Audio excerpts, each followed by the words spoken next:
Olá, eu sou o pastor Nilson Lima e você está no canal Gotas de Sabedoria. Aqui nós temos estudos, pregações, mensagens, devocionais, tudo para a sua edificação e para o seu enlevo espiritual. Hoje nós vamos meditar no texto de Salmo 119, versículo 67, que diz assim: Antes de ser castigado, eu andava desviado, mas agora eu obedeço a tua palavra. Sabe, meus irmãos, o castigo de Deus nem sempre é assim uma demonstração do repúdio que ele tem em relação ao pecado. Não. Muitas vezes, o castigo de Deus é uma demonstração da sua graça imerecida, não é? Do seu favor imerecido. Afinal de contas, o castigo de Deus tem o tamanho que tem que ter. Nunca é de mais e nem nunca é de menos, não é? Ele sempre tem o tamanho devido, o tamanho certo para a nossa necessidade de aprendizado.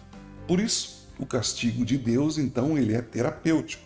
Nós, muitas vezes, não sabemos corrigir os nossos filhos, não é? Ou corrigimos de menos, ou corrigimos de mais, mas Deus não, sempre vem na medida certa e isso tem um efeito didático e terapêutico.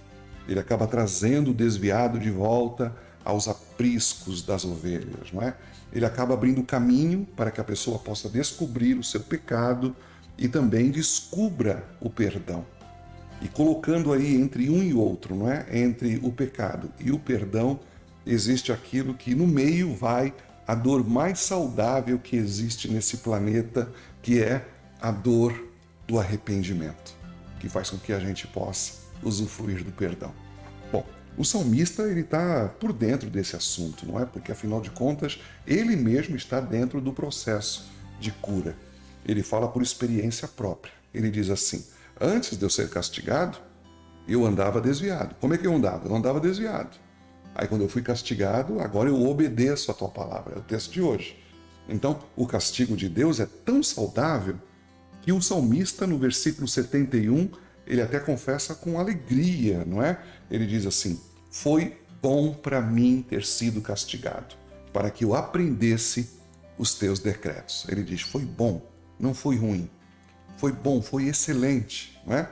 Então, sem o castigo de Deus, ele não teria tido convicção do pecado cometido, sem o castigo de Deus ele não teria se arrependido, sem o castigo de Deus ele também não teria tido acesso ao perdão, não é? Ele não teria sido restaurado, ele não teria sido levado de volta até o aprisco das ovelhas. Então, a gente percebe que isso tudo foi muito bom para o salmista, não é? É por isso que Salomão, no livro de Provérbios, ele fala assim de forma mais clara, dizendo da seguinte forma no capítulo 3, versículos 11 e 12. Ele diz assim: meu filho, não desprezes a disciplina do Senhor, nem se magoe com a sua repreensão, pois o Senhor disciplina quem ama, assim como o pai faz ao filho de quem deseja bem. A mesma coisa acontece em Hebreus 12, né? Ela fala assim: olha, o Senhor açoita todo aquele que recebe por filho, porque vocês não são filhos bastardos, filhos de prostituição, que não tem pai nem mãe que os corrija. Não. Se você tem mesmo um pai, e esse pai é Deus, você também vai passar pela disciplina, não é?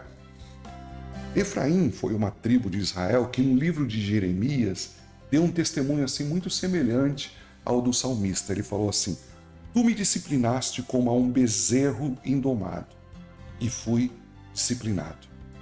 Por causa disso, então, ele conclui da seguinte forma: de fato, depois de desviar-me, eu me arrependi, depois entendi e bati no peito, não é? Ou seja, eu compreendi todo o processo. Não foi bom a dor.